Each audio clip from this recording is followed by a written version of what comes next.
এরপরে এই হামলার কোনো ধরনের বিচার করবেন না, তাহলে তো আমরা ধরে নেব আপনারা তাদেরকে পাহারা দিচ্ছেন। এইভাবে যদি চলতে থাকে তাহলে বাংলাদেশের ছাত্রলীগের যে পরিণতি হয়েছিল তার চেয়ে ভয়াবহ পরিণতি আপনাদের জন্য অপেক্ষা করছে। পরবর্তীতে বিশ্ববিদ্যালয়ের প্রশাসন তারা একটা তদন্ত কমিটি করেছে। তদন্ত কমিটি মানে হচ্ছে একটা মূলা ঝুলানো। সেই তদন্ত কমিটির মূলা আপনারা দেখতে পেয়েছেন। ডাকসু নেতৃবৃন্দ, শিক্ষার্থী এবং সাংবাদিকদের উপর ঢাকা বিশ্ববিদ্যালয় ইতিহাসে যেটা কখনো হয় নাই, এই ছাত্র দলের সন্ত্রাসীরা 23 এপ্রিল 24 এপ্রিল ঢাকা বিশ্ববিদ্যালয়ের শাহবাগ থানায় তারা হামলা করেছিল। থানায় অতির সামনে সাংবাদিকদেরকে দফায় দফা হামলা করেছিল। ডাকসু নেতৃবৃন্দের উপর তারা হামলা করেছিল, শিক্ষার্থীকে জবাই করার হুমকি দিয়েছিল। আর এর পরবর্তীতে 3 কার্য দিবসের মধ্যে একটা তদন্ত কমিটি তারা করেছিল এবং তদন্ত কমিটির রিপোর্ট জমা দেওয়ার জন্য তারা 3 কার্য দিবস সময় দিয়েছিল। আজকে সেই 3 কার্য দিবস 4 মাস পার হচ্ছে, কমিটির পর কমিটি হচ্ছে, তদন্তের পর তদন্ত হচ্ছে, এখন পর্যন্ত সেই রিপোর্ট তারা প্রকাশ করতে পারে নাই। এই বিশ্ববিদ্যালয়ের প্রশাসন, বিশ্ববিদ্যালয়ের ভিসি, প্রভিসি, প্রক্টর, প্রভোস্টরা আজকে সন্ত্রাসীদের পাহারাদার হয়ে গেছে। সাংবাদিকদের উপর তারা হামলা করেছে, আজকে হামলার পর তারা উল্লাস করছে। আমার সহযোদ্ধা মুসাদ্দেক আলী ইবনে মোহাম্মদ জুলাই বিপ্লবে যে অগ্রণী ভূমিকা রেখেছিল, গুম হয়েছিল 29 জুলাই যখন সারা বাংলাদেশ স্তব্ধ হয়েছিল, একাই রাজপথে নেমে এই আন্দোলন সংগ্রাম জারি রাখার জন্য জাতিকে আহ্বান জানিয়ে সে গুম অবস্থায় তাকে অ্যারেস্ট করা হয়েছিল।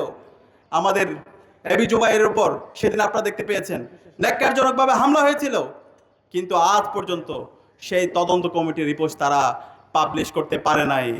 আমরা ডাকসুর পক্ষ থেকে 10 বারের অধিক আমরা দেখা করেছি, আমরা আবেদন পাঠিয়েছি, দৃষ্টি আকর্ষণ দিয়েছি। বিশ্ববিদ্যালয় ভিসির কাছে যখন যায় তখন তিনি বলছেন তদন্ত চলছে। আর কতদিন হলে এই তদন্ত রিপোর্ট আমরা জাতির সামনে আপনারা প্রকাশ করতে পারবেন? আমরা কি ধরে নেব তাহলে উপর থেকে বলা হচ্ছে এই তদন্ত রিপোর্ট প্রকাশ করতে হবে না, বাংলাদেশে আর কোনো বিচার হবে না, আমরা বিচারহীনতা সংস্কৃতির মধ্যে প্রবেশ করেছি? তাহলে বলে দেন, তাহলে আমরা যেভাবে হাসিনাকে ডিল করেছিলাম, বিশ্ববিদ্যালয়ের ফেসিবাদী যে ভিসি ছিল মাকসুদ কামালকে যেভাবে ডিল করেছিলাম, সেভাবে আমরা আপনাদের সাথে ডিল করব। আপনারা কথায় কথায় বলবেন আমরা এই ক্যাম্পাসে গণরুম চাই না, গেস্ট রুম চাই না, শিক্ষার্থীদের উপর নিপীড়ন হোক সেটা চাই না। আবার অন্যদিকে আপনি শিক্ষার্থীদের উপর নিপীড়ন করবেন প্রভোস্টের মাধ্যমে, প্রভোস্ট রুমের স্টাফদের মাধ্যমে শিক্ষার্থীদের উপর শারীরিক এবং মানসিকভাবে নির্যাতন করবেন, সাংবাদিকদের উপর হামলা করবেন। এরপরে এই হামলার কোনো ধরনের বিচার করবেন না, তাহলে তো আমরা ধরে নেব আপনারা তাদেরকে পাহারা দিচ্ছেন, সন্ত্রাসীদেরকে আপনারা পালতেছেন। সুতরাং আমরা বিশ্বাস করি আপনারা দ্রুত সময়ের মধ্যে এই সন্ত্রাসীদেরকে বিচার আওতায় নিয়ে আসবেন। ছাত্রদলকে আমরা বলবো আপনারা সভ্য ভাষায় রাজনীতি করেন।